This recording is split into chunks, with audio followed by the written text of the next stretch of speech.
오늘 주어진 본문을 가지고 내가 과연 어떤 그리스도인으로 주님을 맞이할 것인가 라는 제목으로 여러분 앞에 하나님의 말씀을 대언하도록 하겠습니다.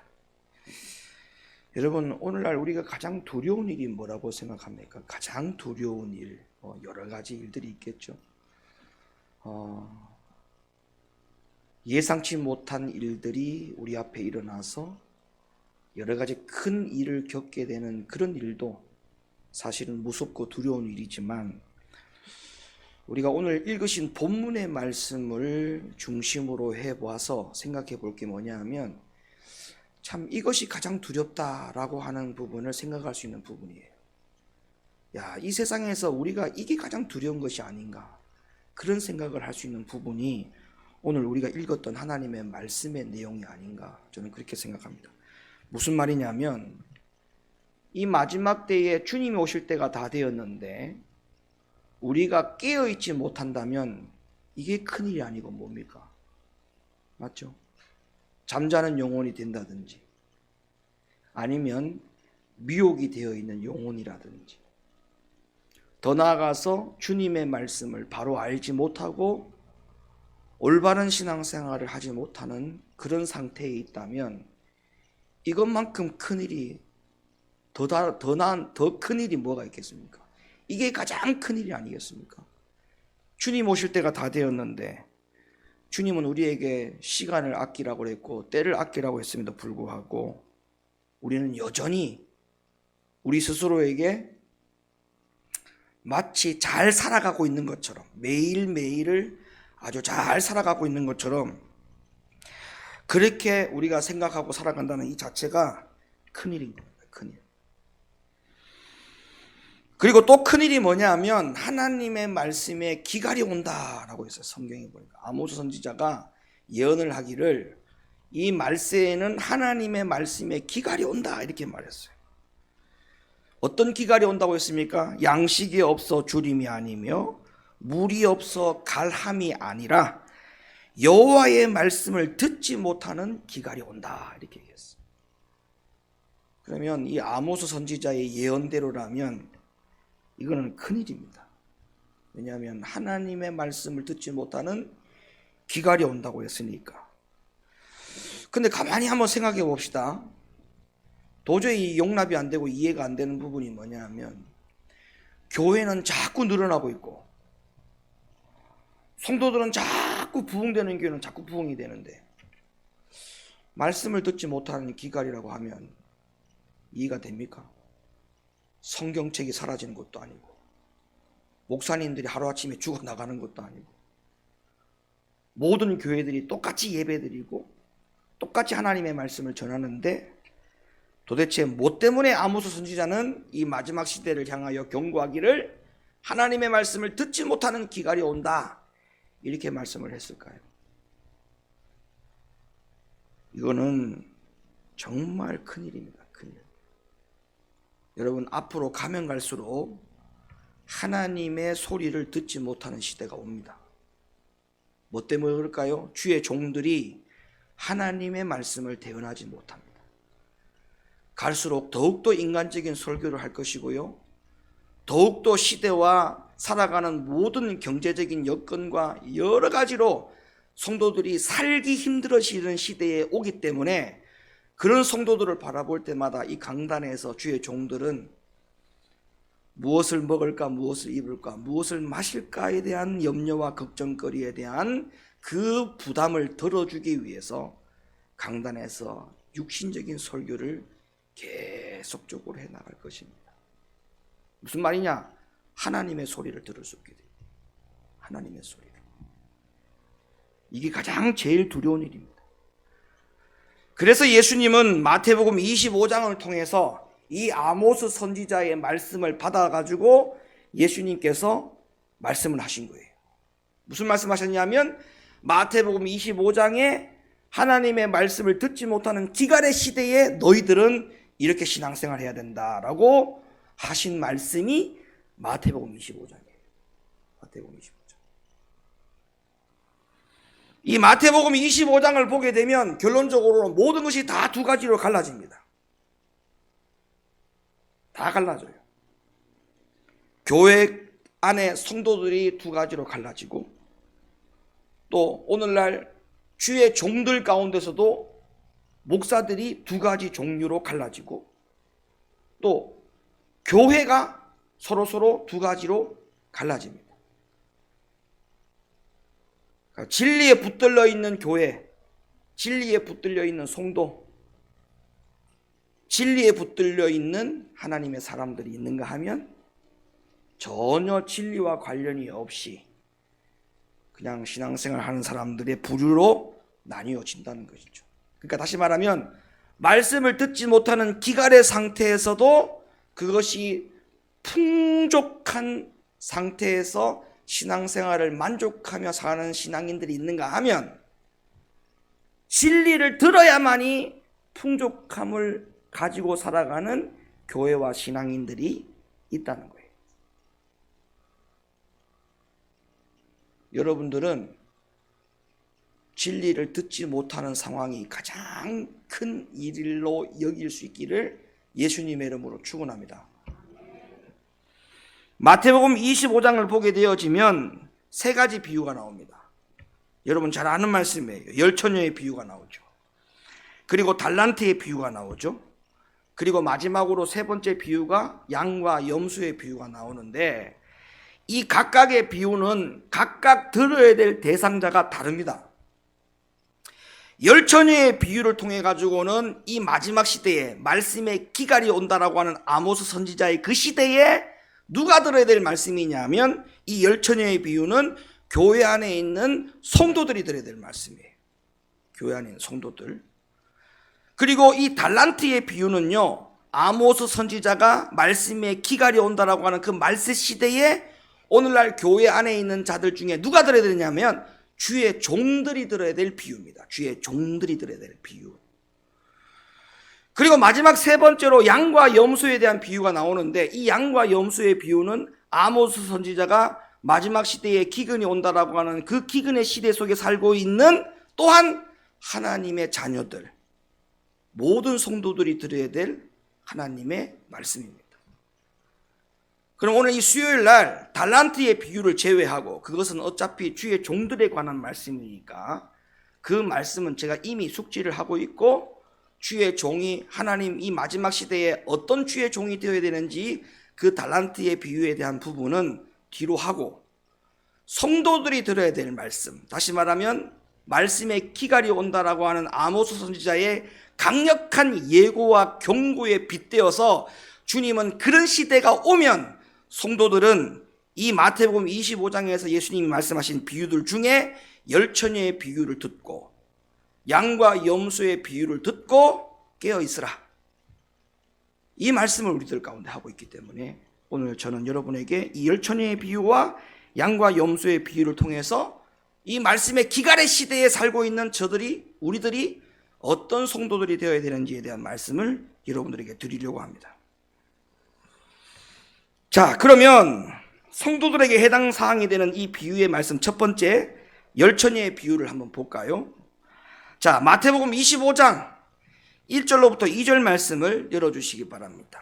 그때의 천국은 마치 등을 들고 신랑을 맞으러 나간 열처녀와 같다 하리니 그 중에 5은 미련하고 5은 슬기 있는지라. 제가 서두에 말씀드렸죠. 아모스 선지자가 예언하는 그 마지막 시대가 오게 되면 둘로 완전히 갈라진다고 했죠. 자, 이 열처녀의 비유를 보세요. 둘로 완전히 갈라졌죠. 지혜로운 5처녀와 미련한 5처녀라고 하는 두 가지의 부유로 완전히 갈라지는 장면이 나옵니다. 그러면 우리는 이 말씀을 딱 보고 어떤 교훈과 어떤 결론을 가져오기 전에 우리는 이미 정신이 바짝 들어야 돼요. 어떤 정신이 바짝 들어야 되냐면, 이 두 갈래로 갈라지네. 이 마지막 시대에는 반드시 성도들이 교회 안에서 두 갈래로 갈라지구나. 나는 어느 편에 서야 될 것인가? 이 생각을 빨리 해야 돼요. 그리고 내가 현 주소가 어느 편에 서 있는 성도의 모습으로 내가 지금 서 있는가? 이거를 빨리 판단해야 돼요. 여러분, 이 말씀은 김원효 목사가 지어낸 이야기가 아니고 성경에 있는 말씀이에요. 그리고 예수님께서 직접 하신 말씀이에요. 이 마지막 때에는 열 처녀의 비유와 같은 일이 일어날 것인데, 슬기로운 다섯 처녀와 같은 사람들이 있을 것이고 미련한 다섯 처녀와 같은 성도들이 있을 것이다. 그 말씀을 하고 있다는 거예요. 자, 열 처녀가 신랑 오실 길을 비추기 위해서 등을 들고 있습니다. 이 말씀은 분명히 신랑 되시는 예수님이 다시 오실 길을 비추기 위해서 준비하고 있는 마지막 시대 성도들에 대한 말씀이 맞지요. 그런데 여러분, 열 처녀 중에 문제가 생겼어요. 미련한 다섯 처녀가 등불이 꺼지게 된 겁니다. 등불이 꺼졌어요. 미련한 다섯 처녀가 뭐가 꺼졌다고요? 등불이 꺼졌어요. 그러면 내가 이 부류에 속해 있지 않으려면 등불이 꺼지면 돼요, 안 돼요? 안 돼요. 그럼 여러분이 이 말씀을 들으면서 아모스 선지자가 말씀의 기갈이 오는 시대가 올 것인데 그 시대가 올 때에 등불이 꺼지는 성도가 있을 것이다 라고 하는 그 말씀을 주님이 지금 빗대어서 같이 하고 계시는 거예요. 여러분, 우리가 등불이 꺼지면 안 됩니다. 등불이 꺼지면 절대 안 됩니다. 신앙생활이 날마다 좋아져야지, 날마다 식어지는 것은 등불이 꺼지는 거예요. 믿음이 날마다 성장돼야 돼요. 그것이 등불을 켜는 거예요. 등불이 꺼지는 것은 자꾸 식어지는 것이고 결국에는 자꾸 떨어지는 것이고, 이 모든 현상들이 다 등불이 꺼지는 상황을 말하는 겁니다. 근데 왜 꺼졌습니까? 꺼진 이유가 딱 하나예요.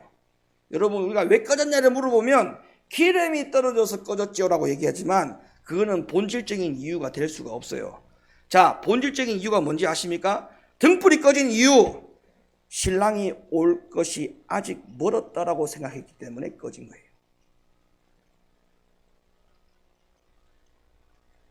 기름이 없어서 꺼진 게 아니에요. 신랑이 오려면 아직 멀었다라고 생각했기 때문에 꺼진 거예요. 그래서 기름 준비를 못한 거예요. 그렇죠? 그러니까 근본적인 문제가 기름이 없는 게 문제가 아니고 신랑이 더디 온다는 생각 때문에 기름 준비를 안 했던 거예요. 그럼 오늘날 이 말씀의 기갈의 시대에 속에 살고 있는 성도들 중에 등불이 꺼진 성도는 누구냐? 주님 오실 때가 아직 멀었다라고 생각하고 있는 그 자체가 바로 등불이 꺼진 거예요. 등불이 꺼진 거예요. 오늘날 교회 안에 등은 들고 있는데 등불이 꺼져 있는 성도들이 얼마나 많은 줄 압니까? 대화를 해보면 정말 주님 오실 때가 다 되었다, 신랑이 올 때가 다 되었다, 그런 어떤 긴장감을 가지고 사는 성도들이 몇 안 됩니다. 몇 안 됩니다. 마치 이 땅에서 천년 만년 살 것처럼 사는 것처럼 보일 때가 많아요. 네. 왜 그렇게 자기 것이 많은지, 자기의 건강, 자기 시간, 자기 계획, 자기 물질, 자기 안전 보장, 너무나 자기 게 많아요.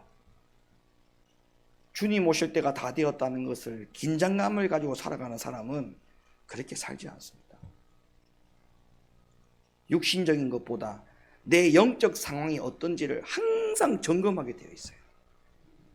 내가 오늘 주님이 부르시면 내가 주님 앞에 가서 서야 될 터인데, 주님이 오늘 공중 재림하시면 내가 주님 앞에 바로 가서 서야 되는데, 내가 주님을 과연 맞이할 때 칭찬받는 사람으로 설 수 있을 것인가? 주님 앞에 과연 주님 내가 시간을 하루만 더 주세요라고 그런 이야기 하지 않을 만큼 당당하게 설 수 있을까? 한번 생각해 보라는 거예요. 등불이 왜 꺼졌다고요? 기름이 없었어요? 왜 꺼졌다고요? 신랑이 더디 온다라고 생각했어요. 오늘날 신랑이 더디 올 거라고 하는 생각 갖고 신앙생활하면 그 사람은 뭐가 꺼진 사람? 등불 꺼진 사람. 등불. 그러면 그 사람은 변명 필요 없어요. 무조건 어디 부류에 들어가 있는 성도? 미련한 다섯 처녀에 들어가 있는 성도예요. 네. 변명의 여지가 없어요. 성경에 딱 떨어지잖아요. 성경이 딱 떨어지잖아요. 답을 딱 주고 있잖아요. 네? 등불이 꺼지면 미련한 처녀 아닙니까? 등불이 왜 꺼졌습니까? 기름이 없어서? 아니에요. 신랑이 더디 온다는 생각 때문에 꺼진 거예요.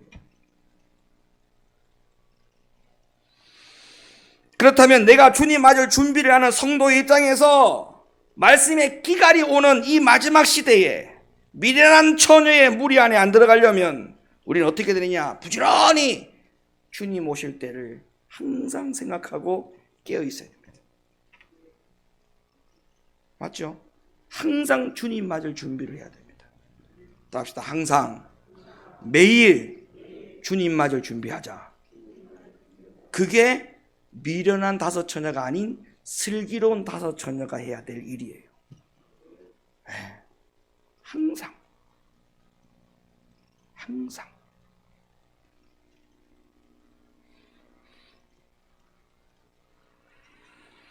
자, 등을 가졌다고 했어요. 등을. 자, 등이 뭡니까? 성경의 등이 뭘 의미하는지를 볼까요? 시편 119편 105절 말씀. 시편 119편 105절. 자, 슬기로운 다섯 처녀나 미련한 다섯 처녀나 둘 다 등을 들고 있었지요. 등이 뭘 의미하는지를 봅시다. 시편 119편 105절 시작. 다시 시작. 그러면 등을 들었다는 말은 다 뭐를 들고 있는 거예요? 말씀을 들고 있었다는 거예요. 그러니까 오늘 보세요. 성도들이 주님 오실 때가 다 되었다라고 하는 것을 인정하는 것과, 다시 말하면 말씀을 가지고 있는 것과 그 말씀대로 준비하는 것은 달라요. 여러분 다 물어보세요. 주님 오실 때가 됐다 그러면 다 인정합니다. 동의합니다. 그 자체를 부인하는 성도는 아무도 없어요. 재림 예수를 다 알고 있다니까요.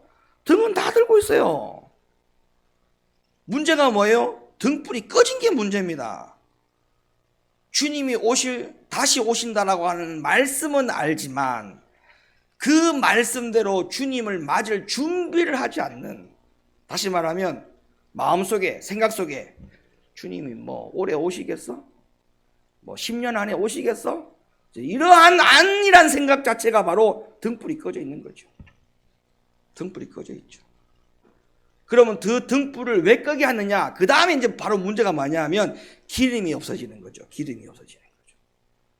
그러면 기름이 없어진다는 말은 여러분 기름 하면 다 여러분이 어떤 것과 연상을 시킵니까?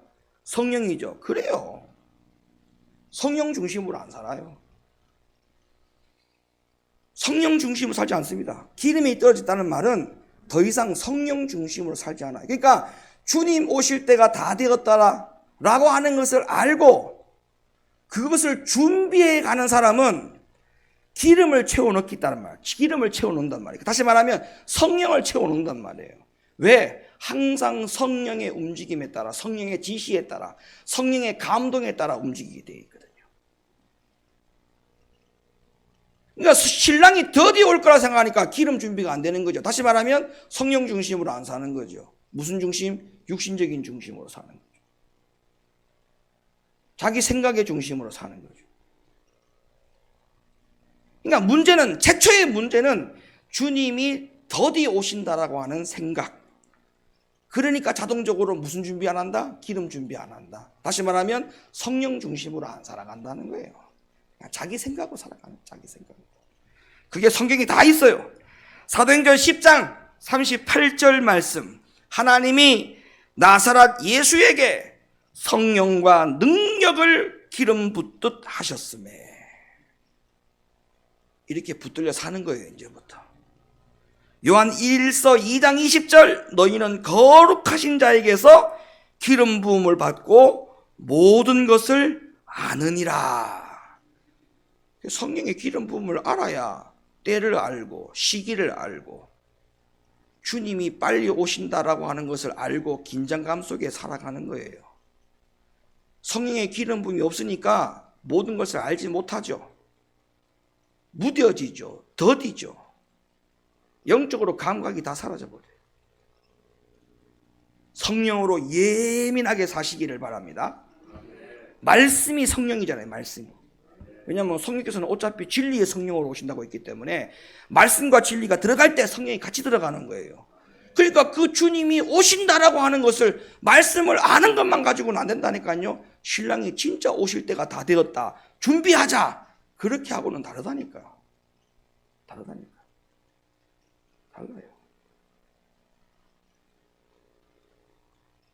그걸 진짜 안다면 교회에서 심판 설교해야죠. 진짜 신랑이 오실 때가 다 됐다는 걸 안다면 회개 설교해야죠. 신랑 오실 때가 다 됐다고 하는데 회개 설교를 안 하고 심판 설교를 안 한다고요?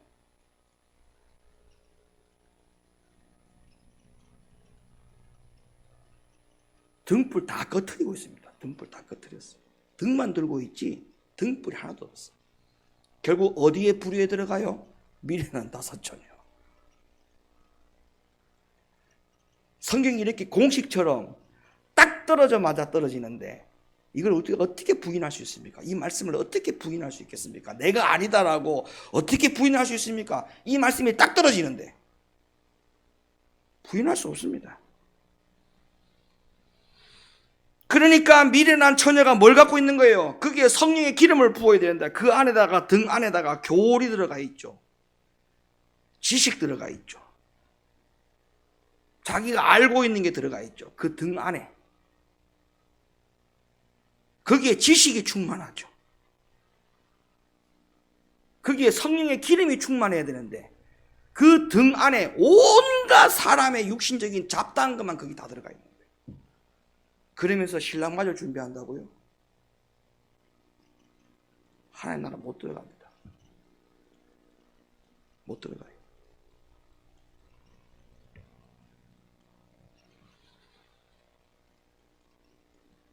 그러니까 그런 등잔에 나오는 빛은 금세 꺼지고 사라지게 되는 것이 너무나 당연하죠. 성령의 기름이 없으니까. 자, 그 상황에 대해서 에스겔 33장 31절에 이렇게 기록합니다. 보세요. 백성이 모이는 것 같이 네게 나오며 내 백성처럼 네 앞에 앉아서 네 말을 들으나. 그 다음 보세요. 그대로 행치 아니하나니 이는 그 입으로는 사랑을 나타내어도 마음은 이욕을 쫓음이라. 신랑 올 때가 다 됐는데 등 안에 자기의 이욕이 가득 차 있으니까 성령의 기름에 따라가야 되는데 성령의 음성을 따라가야 되고 성령의 지시를 따라가는 것이 등에 불을 킨 건데 등에 기름이 없고 불이 다 꺼졌다는 말은 꺼질 수밖에 없죠. 왜? 그대로 행하지 아니하고 마음은 이욕을 쫓으니까. 그러면서 주님 맞을 준비한다고 이야기합니다. 신랑 맞을 준비한다고 말합니다. 정말 답답한 노릇입니다. 어떤 말로도 핑계 댈 수 없습니다. 말씀을 듣고 성령의 기름 부음이 계속되고 빛을 내는 사람은 성령의 호소를 절대 외면할 수 없습니다. 내 안에서 성령이 탄식을 하는데요, 그걸 외면한다고요? 그러면 죽은 거예요. 그게 바로 영이 죽은 거예요. 그걸 영이 죽었다 이렇게 표현하는 거예요. 회개하지 않습니다. 오직 믿음이라고 하는 잘못된 교리에 미혹이 되어가지고 귀가 닫혀 있고 눈이 다 감겨 있습니다. 진짜 진리를 들어보십시오. 기뻐해집니다. 여러분 어떻던가요? 진짜 진리를 들어보니까 신앙생활에 기쁜 게 당연하지 않습니까? 에? 진짜 등에 불을 켜봐야 어떤 건지 알아요. 등에 불이 꺼져 있는 것이 내가 등에 불이 꺼져 있는지 모릅니다. 내가 등에 불이 켜져 봐야 내가 등이 꺼졌구나라는 걸 알아요. 내가 지금까지 주님 맞을 준비한다고 하면서 등이 꺼져 있는 채 등만 들고 있는 내가 신부였구나라고 하는 것을 언제 알게 되느냐 하면 내가 등을 켜고 나서 압니다. 켜고 나서. 꺼져 있는 상태는 절대 자기 자신이 꺼져 있다고 인정 안 합니다. 켜져 봐야 알아요. 다시 말하면 진짜 진리를 듣고 기뻐해 봐야 그때서야 이게 진리구나라고 하는 것을 알게 되는 거예요. 모르는 사람은 아무리 진리를 이야기해도 그냥 잔소리로 들리고, 그냥 나를 야단치는 소리로 들리고, 뭐락하는 소리로만 들리지 진리로 안 들립니다. 진리로 안 들려요.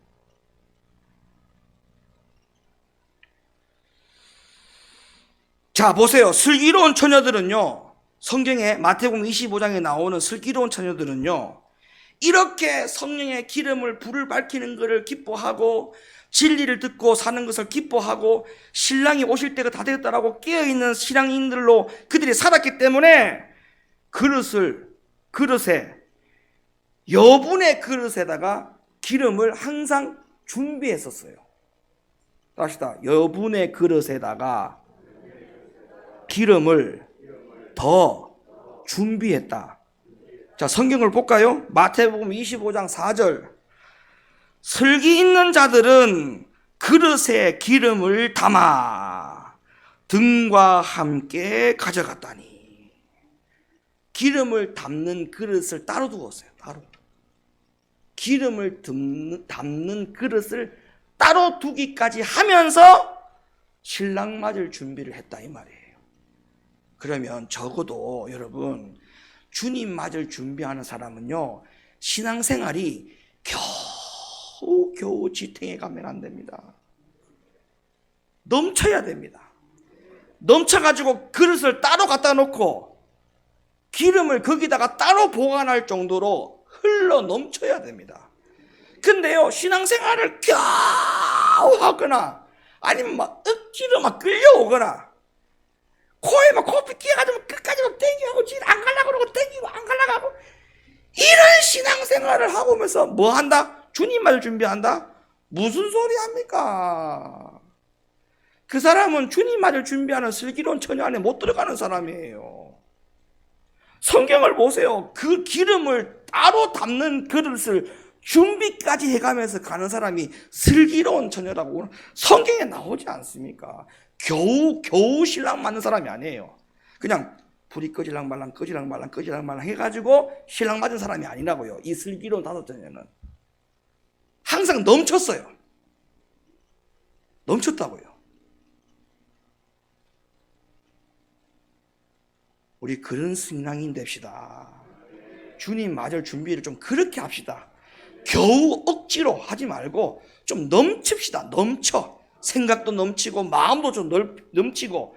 그러니까 신랑 맞을 준비하는 신앙인들은요, 마음이 쫌생이 같이 되면 안 돼. 마음이 넓어야 돼. 에? 교회 안에서 쫌생이 같은 마음으로 신앙생활, 교회생활 하면 안 되고 넓은 마음으로 신앙생활해요. 넓은 마음으로 모든 것을 포용하고 모든 것을 받아들이고 모든 것을 인정하고. 할렐루야. 사랑을 주려면 좀 많이 주소. 이걸 주는 건지 안 주는 건지 상대방이 분간이 안 되는 그런 사랑은 아예 안 주는 게 더 나아. 주다 말고 이렇게 하면 안 돼. 아예 주려면 그냥 막 상대방이 뿅 가듯이 줘야 돼. 뿅 가듯이. 상대방이 그 사랑을 받고 뿅 가듯이 줘야 돼. 응?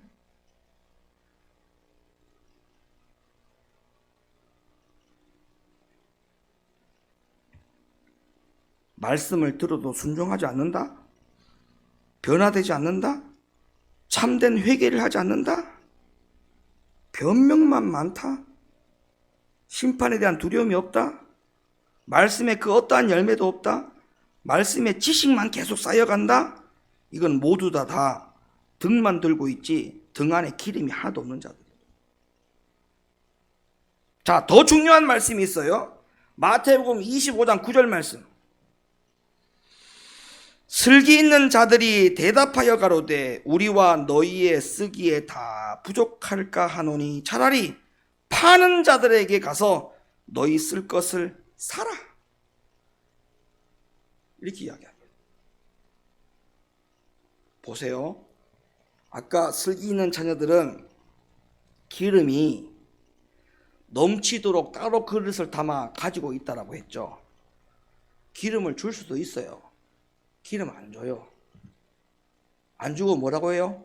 가서 파는 자에게 가서 사라. 여러분 저를 보세요.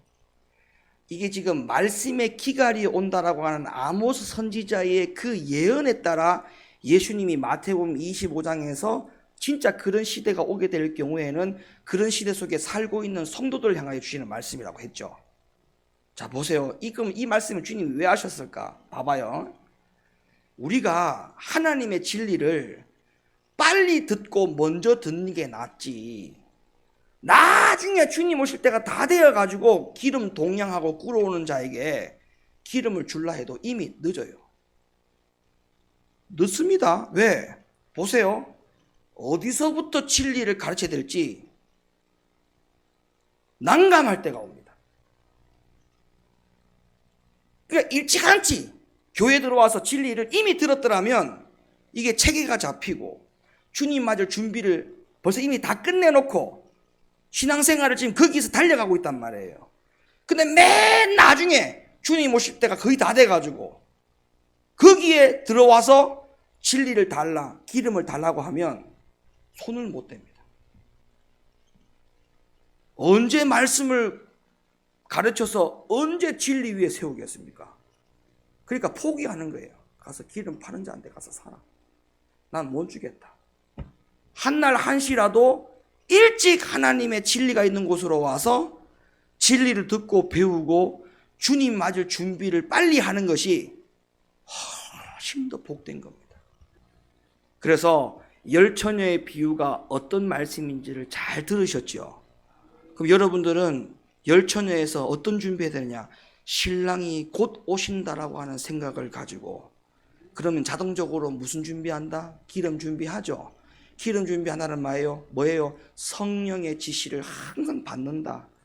그 성령의 지시가 어디로부터 와요? 자다가? 꿈에? 환상에? 아니요. 말씀을 통해서 와요. 성령의 지시는. 진리의 성령이라 했어요. 성령의 지시는 진리로 들어와요. 진리로. 물론 기도하다가 하나님의 음성 들을 수도 있어요. 꿈을 꿀 수도 있어요. 다 좋아요. 그러나 가장 근본적인 기본이 뭐냐? 말씀 안에 성령의 지시가 들어와요. 그럼 말씀의 성령의 지시를 항상 받고 살아가는 사람이 등에 등불을 항상 켜고 살아가는 사람, 이런 신앙인들이 돼야 됩니다. 언제? 말씀의 기갈이 오는 시대. 바로 지금이 그런 시대입니다. 지금이 그런 시대라고. 그리고 두 번째로 마태복음 25장에서 또 다른 성도들에게 하는 하나님의 말씀의 비유가 세 번째 비유인 양과 염소의 비유를, 바로 이 비유입니다. 이 비유에도 보면 역시나 두 무리로 확연하게 나누어집니다. 양의 편과 염소의 편. 여러분에게 질문합니다. 여러분은 양의 편에 서기를 원합니까? 염소의 편에 서기를 원합니까? 다시, 양의 편에 서기를 원합니까? 염소의 편에 서기를 원합니까? 진짜요? 대답은 잘 하시는데 왜 염소 편에 서면 안 됩니까? 염소를 싫어합니까? 그래요. 우리는 다 양의 편에 서야 됩니다. 자, 그러면 양의 편에 서야 된다고 여러분이 믿으셨어요. 그러면 양의 편에 서는지를 뭔지를 봐야 돼요. 정확하게 봐야 돼요.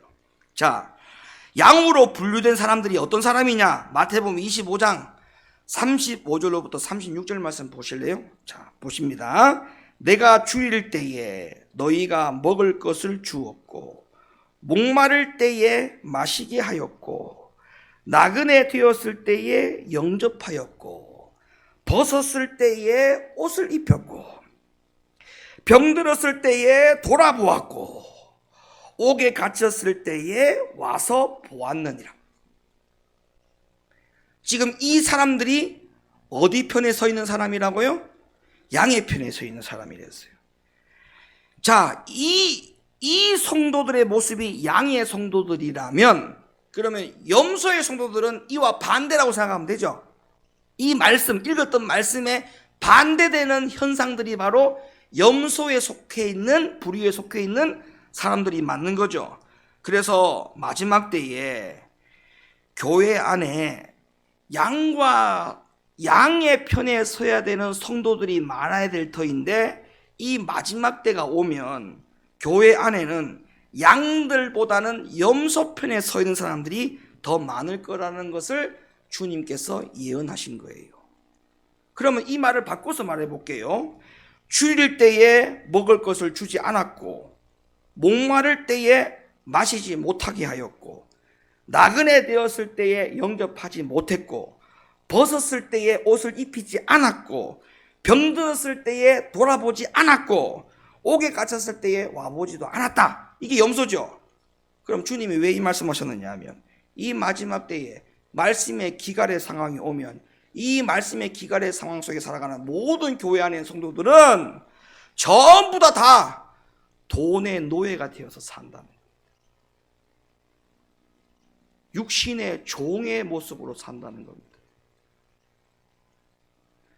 그냥 나와 내 가족만 잘 먹고 잘 살겠다라고 하는 그런 생각에 사로잡혀서 주를 위해서, 교회를 위해서, 주의 종을 위해서, 교회 안에 있는 내 성도들을 위해서 쓰는 것이 하나도 없다. 인색하고, 그리고 적을 것이고, 하더라도 억지로 하고, 계산적이고, 양과 염소의 비유를 주님 하신 이유가 바로 그거예요. 예수님은 마지막 때에 롯의 때와 같을 거라고 분명히 경고했어요. 자, 롯의 때와 같다는 것이 소돔성에 어떤 죄가 있었기 때문에 있었는지를 한번 확인해 봅니다. 자, 에스겔 16장 49절로부터 50절.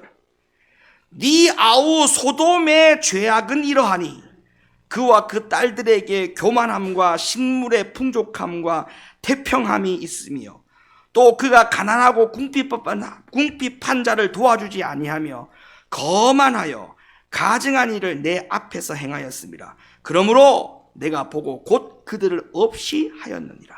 여러분, 이 마지막 때는 아무리 힘들고 어려워도 제발 돈이 주인 되어 살아가는 일은 없어야 됩니다.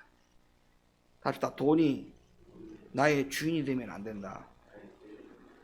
돈의 주인이 하나님이 돼야 돼요. 명심하십시오. 돈의 주인이 하나님이 돼야 됩니다. 그렇게 살지 못하는 교회 안에 성도들이 많아지고 결국 그들은 전부 다 염소의 부류 안에 들어가기 때문에 주님이 이 마태복음 25장에서 그 비유를 넣은 거예요. 돈을 내 돈이라 생각하고 돈의 주인이 자기 자신인 것처럼 살지만, 아니요, 실제로는 돈의 주인이 누구냐? 내가 주인이 아니고 돈이 주인이에요. 돈이. 여러분 착각하지 마세요. 내 호주머니는 돈이 내 돈이라 생각하지만 엄밀히 따지면 그 돈의 주인은 내가 아니고 돈의 주인이 돈이에요. 돈이 여러분이 진짜 주인이라면 돈을 명령해 보십시오. 돈아 주를 위해서, 돈아 교회를 위해서, 돈아 내 성도를 위해서, 돈아 내 이웃을 위해서, 이렇게 명령해야 되는 게 맞아요. 그런데 돈의 주인이 내가 아니요. 사실은 돈의 주인이 돈이야. 돈. 우리는 거기에 끌려가고 살아가고 있는 거예요. 그래서 성경은 이렇게 말합니다. 마태복음 6장 24절에서 주님이 이렇게 말씀했어요. 한 사람이 두 주인을 섬기지 못할 것이니, 보세요. 한 사람이 두 주인을 섬기지 못한다고 했지 않습니까? 그러면 돈의 주인이 결국 주님 볼 때에 누구라는 거예요? 우리가 주인이 아니라는 거죠. 돈이 주인이라는 거예요. 또 하나님도 주인이라는 거예요. 우리가 두 주인을 섬길 수 없다 했잖아요. 결국엔 뭐예요? 하나님 볼 때에 우리가 주인이 아니었다. 돈의 주인도 돈이었고 하나님도 주인이었다. 근데 우리는 두 주인을 섬길 수 없다 이 말이잖아요. 그러니까 돈의 주인이 내가 아니에요. 둘 중에 하나예요. 돈의 주인이 하나님이 되든 돈의 주인이 세종대왕이 되든. 그래서 주님 말씀하니까 혹 이를 미워하며 저를 사랑하거나 혹 이를 중히 여기며 저를 경히 여김이라. 너희가 하나님과 재물을 겸하여 섬기지 못한다. 염소의 부류에 들어가는 성도들에게 예수님께서 하신 비유 속에 말씀을 하고 계시는 거예요. 예수님의 양과 염소에 비유해서 진짜 참양의 모습을 한번 보시기 바랍니다. 자, 주님의 칭찬에 의인 양의 모습은 어떤 반응을 보였는지 한번 보세요. 마태복음 25장 37절. 이에 의인들이 대답하여 가로되 주여 우리가 어느 때에 주의 줄이신 것을 보고 공개하였으며 목마르신 것을 보고 마시게 하였나이까? 어느 때에 나그네 되신 것을 보고 영접하였으며 벗으신 것을 보고 옷 입혔나이까? 어느 때에 병드신 것이나 옥에 갇히신 것을 보고 가서 배웠나이까 하리니. 이렇게 대답을 해요. 여러분, 이상하죠? 뭐가 이상하다는 겁니까? 아니, 지금 자신들이 행한 선한 일들을 그들이 전혀 기억을 못하고 있는 겁니다. 지금 분명히 배고픈 자에게 가서 밥 먹이고, 목마른 자에게 마시게 하고, 옷을 벗은 자에게 옷을 갖다 주고, 옥에 갇힌 자에게 찾아갔는데, 근데 주님이 그들을 칭찬했단 말이에요. 아, 너희들 너무너무 잘했다. 근데 이 양들인 의인들이 뭐라고 대답하냐 하면, 우리가 언제 그렇게 했습니까? 시치미를 뚝 떼는 거예요. 왜 이런 대답을 하는 줄 아십니까? 진짜 잊어버려서 그럴까요? 진짜 잊어버려서 자기들이 생각을 못하는 걸까요? 아니에요. 바로 주인이 누구인지를 알았단 말이에요. 주인이. 주님을 위해서 내가 가진 것을 드리고 쓰게 하는 것이 양에게는 너무나 당연한 것이고 자연스러운 것이라고 생각했기 때문에 우리가 언제 그렇게 드렸습니까? 우리가 언제 그렇게 했습니까? 라고 시치미를 떼는 거예요.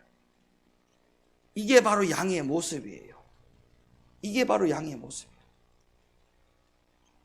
우리가 포도원에 들어간 일꾼의 비유에서도 마찬가지예요. 11시에 일꾼이 뭐라고 말합니까? 내가 해야 할 일을 했을 뿐이다. 내가 해야 할 일을 했을 뿐이다.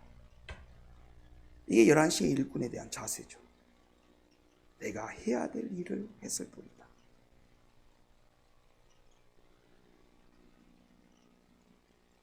그런데 염소에 비유해서 염소들이 하는 말을 보세요. 마태복음 25장 42절.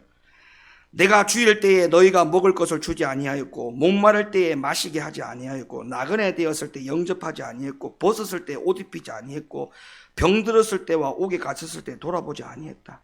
이게 염소들의 대답입니다. 이때 악인들의 염소들의 대답을 한번 보세요. 마태복음 25장 44절.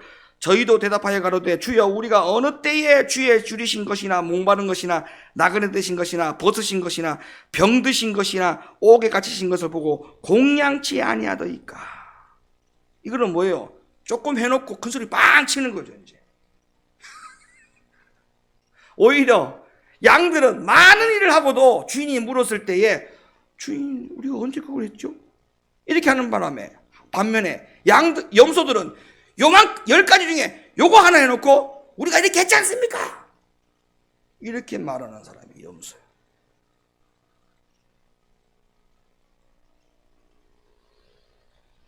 양은 기억을 못한다고 대답을 하고 염소는 기억을 한다라고 대답합니다. 차이가 뭘까요? 염소는 자기 속에 없는 선을 했기 때문에 오랫동안 기억을 할 수밖에 없는 것이죠. 교회에서 시키니까 억지로 내가 교회에서 직책을 가지고 있으니까 그 직책에 걸맞게 해야 되니까 목사님이 기뻐하니까 목사님이 좋아하니까 무엇을 하고도 그렇게 하니까 기억이 오래 가는 거예요. 기억이 오래 가는 거예요.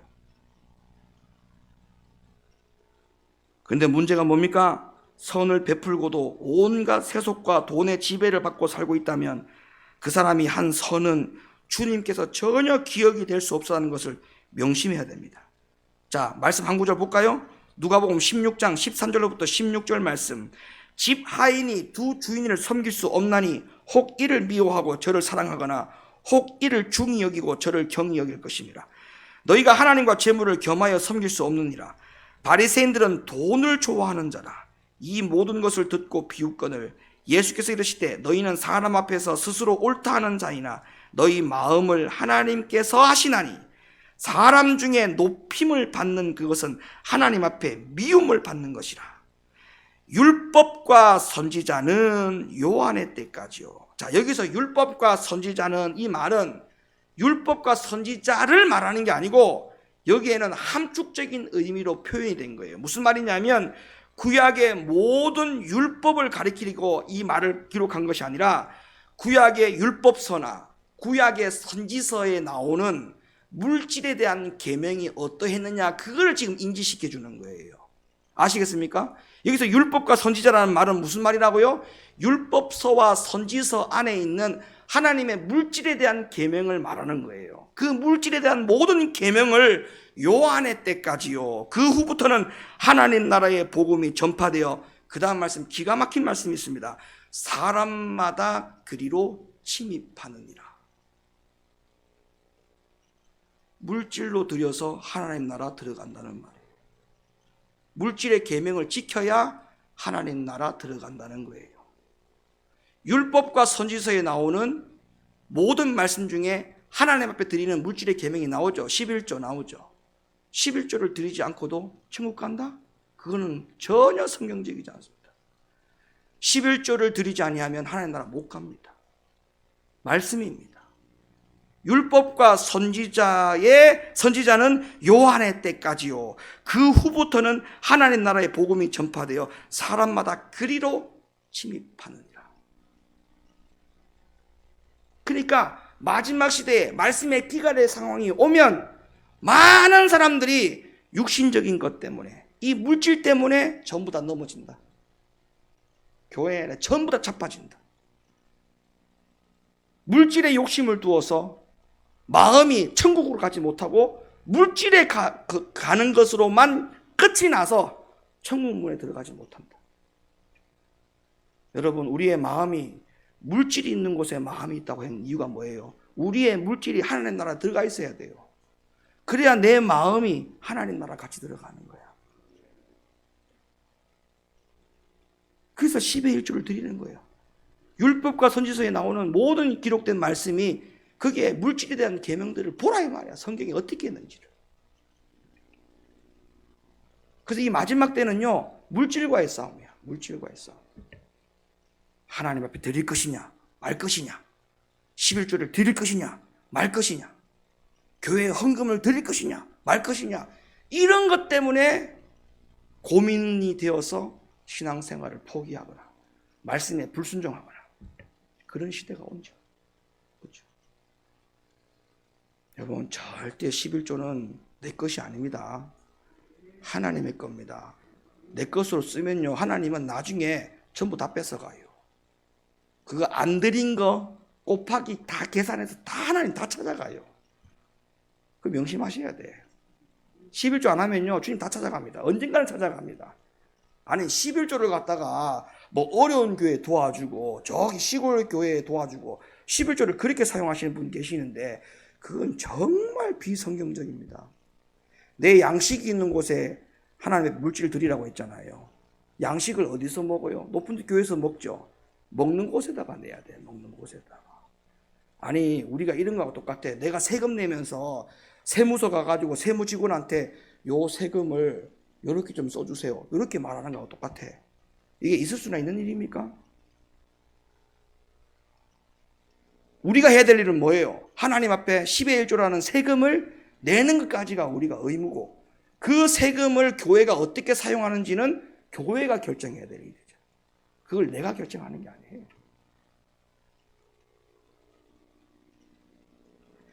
그래서 예수님께서 이 땅에 오셨을 때 구약의 법과 신약의 법을 제자들에게 가르칠 때에 물질의 계명에 대해서 말씀해 주실 때 이런 말씀을 하시면서 다시 재정립을 시켜줬어요. 마태복음 6장 19절, 너희를 위하여 보물을 땅에 쌓아두지 말라. 거기는 좀과 등록이 해하며 도적이 구멍을 뚫고 도둑질하느니라. 오직 너희를 위하여 보물을 어디다 쌓아두라? 하늘에 쌓아두라. 거기는 좀이나 동록이 해하지 못하며 도적이 구멍을 뚫지도 못하고 도적질도 못하느니라. 이제 말씀의 결론을 내립니다. 아모스의 말씀처럼 마지막 시대에 말씀의 기갈이 오는 엄청난 위험의 상황이 오는데, 그 시대를 살아가는 성도들을 향하여서 주님은 마태복음 25장에서 세 가지 비유를 했다. 성도들이 지켜야 될 것과 주의 종들이 지켜야 될 것. 오늘은 달란트의 비유를 빼고 열처녀의 비유와 양과 염소의 비유를 통해서 성도들이 어떻게 살아가야 되는지에 대한 비유를 말씀을 드렸습니다. 철저하게 열처녀의 비유 가운데 슬기로운 5처녀 안에 들어가기를 예수님의 이름으로 축원합니다. 마지막 양과 염소의 비유 가운데 하신 그 말씀 가운데에 주님, 우리는 양의 편에 서기를 원합니다라고 고백할 수 있는 신앙인들이 되어지기를 원합니다. 할렐루야. 주님 오실 때를 긴박한 상황으로 항시 인지하고 성령의 지시를 받고 항상 등불에 등을 켜고 살 것과, 마지막 때에 물질로 인하여 시험 당하지 말고 그 물질의 계명이 하나님의 계명으로 더, 우리가 하나님의 계명을 더 귀하게 여겨서 물질도 내가 주인이 아니라 하나님이 주인인 것을 고백하고 그 모든 소욕을 초월하여 주님 맞을 준비할 수 있는 믿음의 성도들이 다 될 수 있기를 예수님의 이름으로 간절히 축원합니다.